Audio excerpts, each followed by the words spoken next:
Really nice bit of possession here. Ball over the top. Hardiker sees that well away from the danger. His experience playing a massive role there.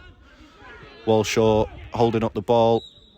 Wins a foul for his team. Indirect free kick just on the halfway line. Look to take it quick. Catch Bottisford off guard as they're still running back into position. Pashley here. Oh, took to Walker. Pinpoint cross. Bang on him. He's inside the box. Weaving and weaving to try and get past his man. Still on the ball, Walker. Inside to Curtis. Inside to Haig. Haig had a shot. Oh, and it forces a really good save out of the keeper. Goes behind for a throw-in. A corner. A corner has been given. It must have just gone out of play that the linesman didn't want to see. Goes out for another corner. Emily will look to decidedly get another goal and put the game well beyond doubt for the second half. Is worth noting that Emily this season have had their handful of 4-0, 5-0s, at least 3 or 4 for the hosts. They've also won 8-2 and 11-0 in the FA Vars, I think it was. They won 11-0, absolutely ran rampant in that game. Gave their visitors not even a sniff. Corner comes in. Keeper nearly makes a mess of it. He's stuck in the goal here. Hardiker to swing another ball in his cross is just a little too deep for anyone to get any significant head on, and it goes behind for a goal kick. Or another corner. The keeper got something on that, it would seem, so it goes behind for a goal kick. There's a lot of chances and moments here where keepers must have just got a little nick on something, because the fans here are really confused as to what's going on. Players as well, as to why goal kicks, corners are being given for. It is 4-0 here. Ira Gooden clasps onto the pass from Sam Pashley, passes it out from the corner, Turner taken quickly, puts a lovely ball in straight onto James Walshaw's head, and he manages to tap it home for 4-0. That's a decided advantage now that I really don't think the visitors are going to come back from. Somewhat heavy-handed with the ball there as he placed it back on the centre circle. Emily players are jogging back into their own half. Bottisford players really do not look like they want on the restart, because they know that another one will be coming. Just confirmation there from the pitch announcer that James Walshaw got his second of the evening. He's playing really well, holding up the ball. Hardiker to clear there. Like I was saying, the hosts will not want this restart, as they know that the restart just means Emily can go again. Get back into natural position. James Walshaw's in again here. Can he get on the ball? He's in. James Walshaw chips the keeper, but it's just over the top of the goal. Just over the top of the goal. Could have been a chance for a hat-trick in the first half. With his first goal coming around the 30th minute, so it would have been a 15-minute hat-trick. 2 minutes till half-time here. The hosts are 4-0 up and playing really, really well.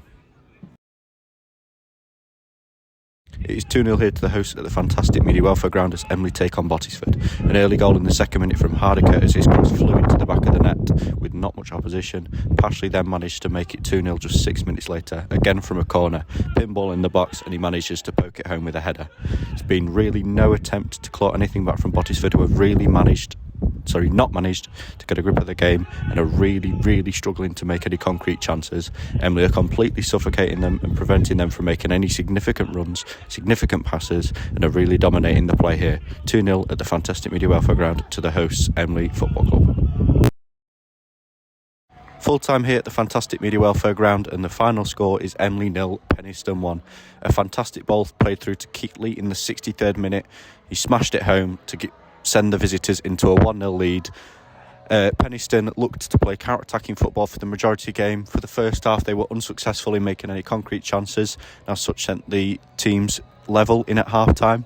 They came out in the second half, however, with a bit more desire about them and managed to kill off the game in the 63rd minute with that goal, of course. Emily were really progressive with their passing, dominant on the ball, keeping the majority of possession. However, they left their shooting boots in the changing room, it seems, and were unable to find that goal to send the game even level or find an opener themselves. And as such, the game finishes Emily 0, Penistone 1. Penistone Church today beat high-flying Emily 1-0.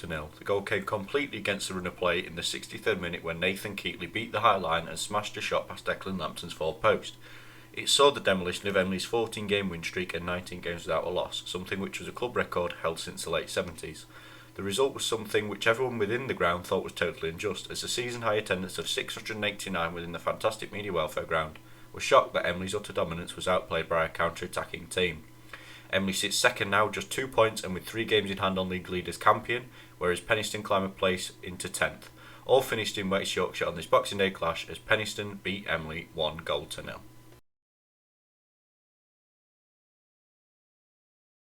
Here for Huddersfield versus Preston at the John Smith Stadium. Darren Moore looks to bounce back after a disappointing draw last time against Bristol City. Thomas and Osterfield come in to the starting lineup hoping to make a difference. Alan Brown has made it 1-0 to Preston North End. It has been all Preston in the opening 5 minutes. They've been sweeping balls from both sides, and it's just on this occasion that Brown managed to head it past the keeper. He had a couple of shots a couple of minutes before. In the first minute, he snapped a goal that was just wide. He had a penalty shout that the ref didn't seem to matter, but it is now 1-0 to Preston North End thanks to Alan Brown. It is still 1-0 to the visiting team here at the John Smith Stadium with just 20 minutes on the clock. The goal from Brown being the solitary goal that separates the two sides. The game has settled down a bit now, however it is still a little bit favouring the visiting side in terms of domination. Been a couple of chances either way. We have just had a lovely free kick sent in from Thomas to the back stick, but nobody could get their heads on it. It is going to be a corner to Preston North End now, but who knows if they'll make anything of it. 1-0, sorry, in the thing. He's going to hit it. Hit it.